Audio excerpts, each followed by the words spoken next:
మన కన్నెపల్లి పోయిండు, మేడిగడ్డల నీళ్లు నింపండి కన్నెపల్లి ఎత్తండి. అరే బుర్రత కూడా, ఒకవేళ మేడిగడ్డల గేట్లు దించి నీళ్లు నిలబెడితే మేడిగడ్డ ఇప్పటికే కుంగిపోయింది.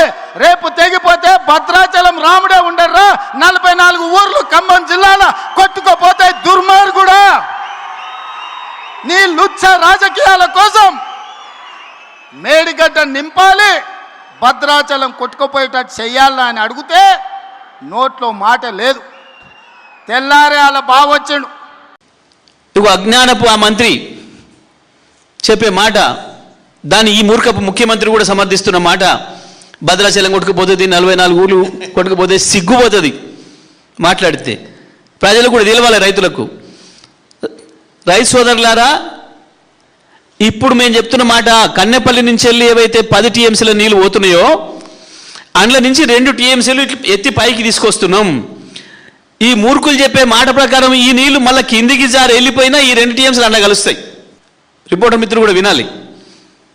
కన్నెపల్లి నుంచి తీసుకొస్తున్న 2 టీఎంసీల నీళ్ళని పైకి తీసుకొస్తే ఈ బ్యారేజీ ఇది కొట్టుకపోతుంది అని ఈ మూర్ఖులు చెప్పింది ఏదైతే ఉందో, ఇది జరిగినా పోయేది ఈ 2 టీఎంసీల నీళ్ళు అందులోనే కలుస్తాయి. మళ్ళీ అదే కాలువల నుంచి తీసుకొచ్చిన నీళ్ళే మళ్ళీ పోయి అందులో కలుస్తాయి. ఇక దీనికి భద్రాచలం కొట్టుకుపోయేది ఎక్కడ, ఇంకా 44 ఊర్లు కొడంగల్లు హుజూర్ నగర్లు కొట్టుకుపోయేది ఎక్కడ, యా నుంచి కొట్టుకుపోతాయి. నిజమే దీన్నే చర్చకు వస్తాడా ఉత్తమ్ కుమార్ రెడ్డి? మన కన్నెపల్లి పోయిండు, మేడిగడ్డల నీళ్లు నింపండి కన్నెపల్లి ఎత్తండి. అరే బుర్రత కూడా, ఒకవేళ మేడిగడ్డల గేట్లు దించి నీళ్లు నిలబెడితే మేడిగడ్డ ఇప్పటికే కుంగిపోయింది.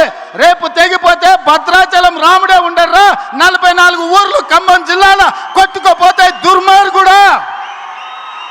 నీ లుచ్చ రాజకీయాల కోసం మేడిగడ్డ నింపాలి, భద్రాచలం కొట్టుకుపోయేటట్టు చెయ్యాలా అని అడిగితే నోట్లో మాట లేదు. తెల్లారే అలా బావొచ్చాడు.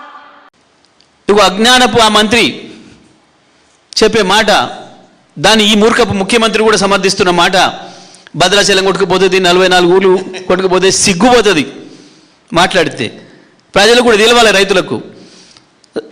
రైతు సోదరులారా, ఇప్పుడు మేము చెప్తున్న మాట, కన్నెపల్లి నుంచి వెళ్ళి ఏవైతే 10 టీఎంసీల నీళ్ళు పోతున్నాయో అందులో నుంచి 2 టీఎంసీలు ఎత్తి పైకి తీసుకొస్తున్నాం. ఈ మూర్ఖులు చెప్పే మాట ప్రకారం ఈ నీళ్లు మళ్ళీ కిందికి జారి వెళ్ళిపోయినా ఈ 2 టీఎంసీలు అండ కలుస్తాయి. రిపోర్టర్ మిత్రులు కూడా వినాలి. కన్నెపల్లి నుంచి తీసుకొస్తున్న 2 టీఎంసీల నీళ్ళని పైకి తీసుకొస్తే ఈ బ్యారేజీ ఇది కొట్టుకపోతుంది అని ఈ మూర్ఖులు చెప్పింది ఏదైతే ఉందో, ఇది జరిగినా పోయేది ఈ 2 టీఎంసీల నీళ్ళు అందులోనే కలుస్తాయి. మళ్ళీ అదే కాలువల నుంచి తీసుకొచ్చిన నీళ్ళే మళ్ళీ పోయి అందులో కలుస్తాయి. ఇక దీనికి భద్రాచలం కొట్టుకుపోయేది ఎక్కడ, ఇంకా 44 ఊర్లు కొడంగల్లు హుజూర్ నగర్లు కొట్టుకుపోయేది ఎక్కడ,